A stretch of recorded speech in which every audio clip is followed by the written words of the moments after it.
Louvado seja Deus. E eu quero ministrar essa manhã a palavra de Deus. Deus colocou no meu coração e eu estava fazendo uma meditação. E aí Deus foi falando e eu não consegui resistir. É isso que eu tenho para a tua vida. Na minha vida Deus já fez um milagre quando eu estava simplesmente fazendo o meu devocional. E acredite, esse devocional veio para a tua vida nessa manhã. Diga assim: acreditar traz vitória. Eu acho que você não está acreditando. Acreditar traz vitória. Acreditar me traz vitória. E nós vamos passear lá em João capítulo 9, nós vamos capítulo 10, nós vamos capítulo 11. Senhor, tenha misericórdia de mim, para que eu possa remir o tempo e falar tudo aquilo que Deus tem para a minha vida e para a tua vida. Então, alguns versos eu não vou ler, eu vou citar. Alguns nós vamos ler. E eu quero começando a ler verso 1, capítulo 9, verso 1 e 2, e diz assim: E passando Jesus viu um homem cego de nascença. E Jesus e os seus discípulos lhe perguntaram, dizendo: Rabi, quem pecou?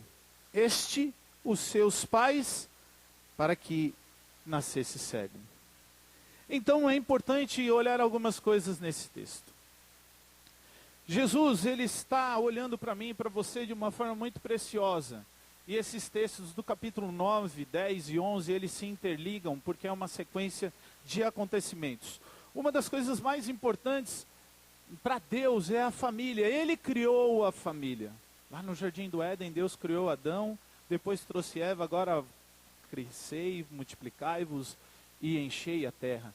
Isso Deus deu ao homem antes de pecar, deu ao homem antes de fazer qualquer situação, e a família é muito importante para Deus. E a família do cego, os seus discípulos perguntaram: Jesus, os familiares pecaram, os tios, pai, mãe, o próprio cego pecou para ser cego de nascença? Muito bem, eu entendo, e você deve entender que Jesus ele tem resposta para isso. E ele diz assim, Jesus respondeu, verso 3, nem ele pecou, nem seus pais, mas foi assim para que se manifestasse nele a glória de Deus. Acredite, Deus tem poder e ele quer manifestar a sua glória em você. Deus quer mudar a tua história, a minha história. Muito bem, se a gente seguir em frente, aí você vai ver Jesus curando esse cego, abençoando e falando com os seus discípulos. E no capítulo 10, no início do capítulo 10, ele diz que ele é o bom pastor. Ele cuida das suas ovelhas. E lá no 10, ele chega a dizer para aquelas pessoas que estão ouvindo, que ele é aquele que cuida, aquele que trata da ovelha, aquele que é a porta, aquele que está esperando a ovelha entrar no aprisco. E Jesus, ele afirma que ele é o Messias, o Filho de Deus, né? E lá no verso 9, diz assim, eu sou a porta, se alguém entrar por mim, salvar-se-á, e entrará e sairá e achará pastagem. Acredite, nessa manhã Deus tem o melhor para você a hora que você sair por essas portas, porque Ele é Deus e prepara o melhor para a tua vida e a minha vida. Ainda seguindo no verso 39 e 40, você pode aí contemplar que Jesus estava já, os fariseus estavam querendo apedrejar Jesus. Os fariseus estavam querendo já tirar a vida de Jesus, mas ainda não era chegada esta hora. E aí quando entra no capítulo 11, nós olhamos aí, e aí tem um verso que me chama a atenção e eu quero dividir com você. Lá no verso 11, capítulo 11, verso 11, diz assim, assim falou e depois disse, Lázaro, o nosso amigo dorme, mas vou despertá-lo do sono. Aí todo mundo entendendo, Jesus, Marta veio até aqui dizer que Lázaro estava doente e Jesus ficou mais 4 dias e aí Lázaro morreu nesse período e ele foi enterrado. Aí quando ele está indo, aí falam para ele, mas ele já está morto. Aí ele fala assim, não, ele está dormindo para os discípulos. Aí os discípulos falam assim, bom, então Lázaro está salvo. Não. Aí Jesus ainda lá na frente diz assim, ó, no verso 14, você pode ler comigo? Então Jesus disse-lhes, claramente, Lázaro está morto.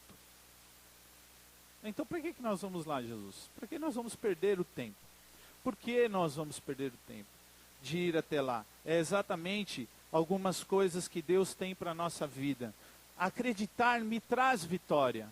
Olha só como é poderoso o que Deus tem para a nossa vida. Ele não estava morto?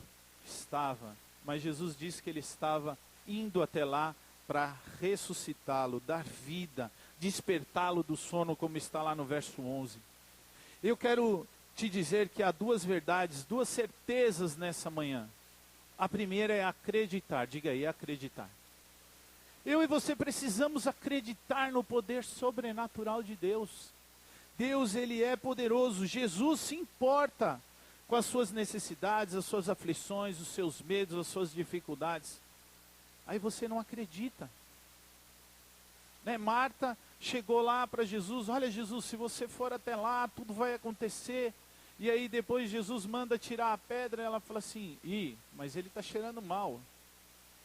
Ao mesmo tempo que ela acredita, ao mesmo tempo ela não acredita no poder de Deus. Eu quero te desafiar a tirar a pedra, acreditar que quando Deus manda você deve fazer.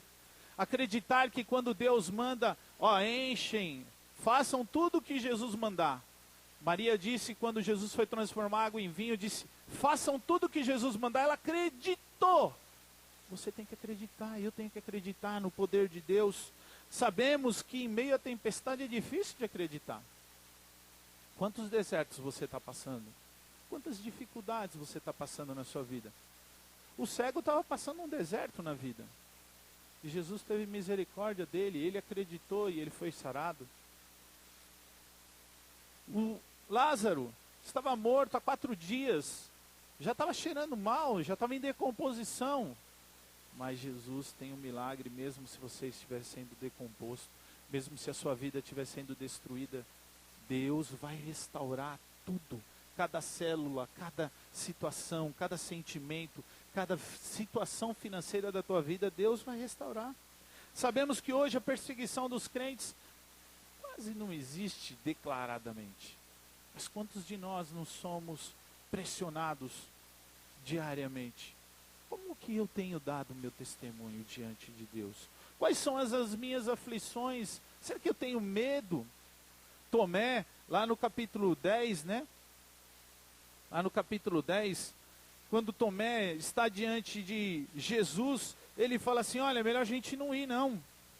Por quê? Porque nós vamos ser apedrejados, o povo lá vai nos apedrejar, porque a gente saiu corrido de lá, a gente saiu porque a gente precisava de proteção, agora nós vamos voltar para um lugar, para a Judéia, onde o povo vai nos apedrejar. Jesus, é melhor a gente não ir.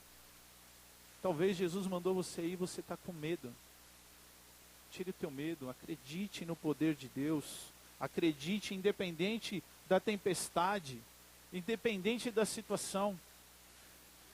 Alguns dias eu estava conversando com um irmão e ele fez o que está lá em Mateus 6,33. O que está escrito em Mateus 6,33 mesmo? E a sua e as demais vos serão acrescentadas. A Bíblia diz que eu devo buscar a Deus. E aí eu estava conversando com esse rapaz, ele estava fazendo algumas coisas conosco, pedindo a misericórdia de Deus, mas abençoando o reino de Deus. E aí, enquanto a gente conversava, né, eu falei, Deus vai operar um milagre, meu irmão, acredite, você está buscando primeiro a Deus. Mas nós nem acabamos de conversar, o milagre chegou para ele. Acho que você não entendeu. Eu nem tinha acabado de conversar com ele, o milagre chegou para a vida dele. Sabe por que o milagre chegou na vida dele? Porque ele estava buscando o reino de Deus e a sua justiça. Ele acreditava que buscar o reino de Deus e a sua justiça ia fazer uma transformação na sua vida. E ele não estava preocupado com as demais coisas. Ele estava preocupado em buscar a Deus. Ele acreditava, você e eu precisamos acreditar. Deus tem o melhor para a tua vida, acredite.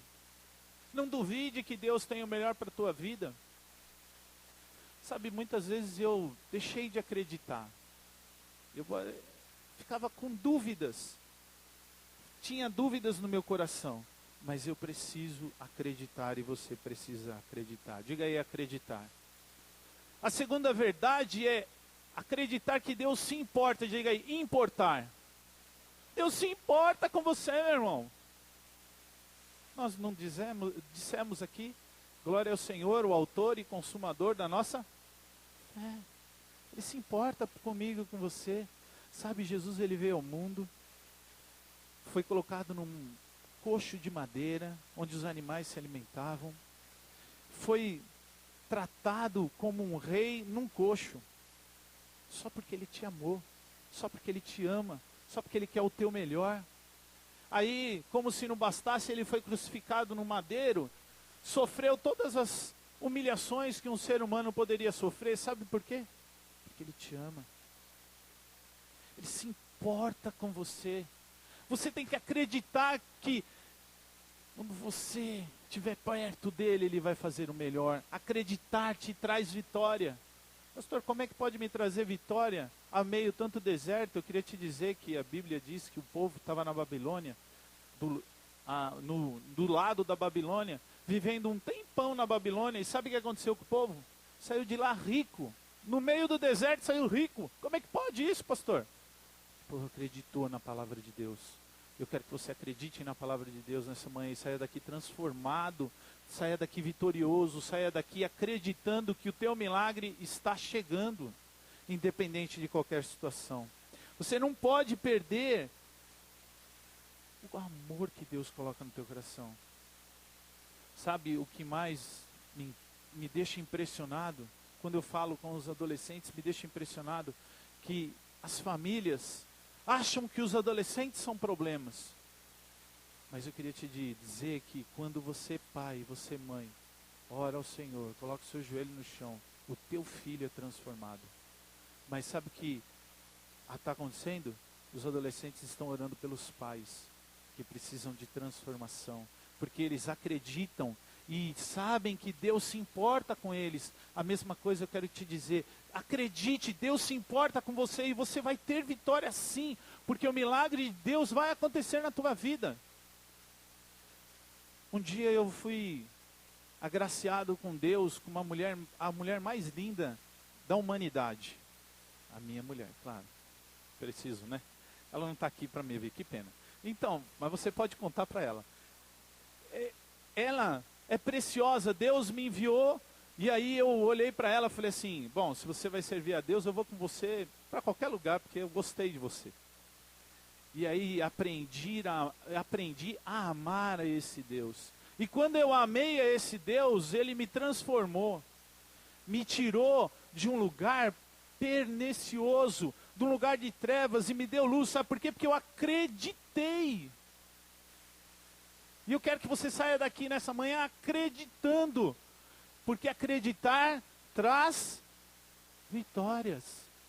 Acredite no poder de Deus. O cego, vitorioso. Lázaro, vitorioso. Marta, vitoriosa. Maria, vitoriosa. Discípulos, vitorioso. Você, vitorioso, em nome de Jesus. Eu preciso acreditar no milagre de Deus. Eu tenho que entender que Ele se importa comigo. Acreditar no milagre me dá certeza de que Ele tem o melhor para mim. Você acha que o melhor de Deus já chegou na tua vida? Queria te dar uma bela notícia. Ainda não chegou. O melhor de Deus ainda está por vir. Você crê nisso? Eu quero terminar dizendo algumas coisas para você e quero orar com você. Quando a vitória de Deus vem às pessoas não podem ficar sentadas, acomodadas, porque a vitória dela chegou e agora está tudo bem. Ela tem que espalhar a vitória dela para a glória dele. Ela tem que sair falando do amor de Jesus. Sabe por quê? Porque a vitória tua chegou. Mas a minha vitória ainda não chegou, pastor. Então glorifique a Deus, porque você está vivo. Você tem uma casa. Você mora bem. Você come. E você pode dizer, glória a Deus, porque eu tenho 2 braços, 2 pernas, respiro, estou saudável e Deus tem tido misericórdia de mim. Motivos suficientes para você ir atrás da vitória.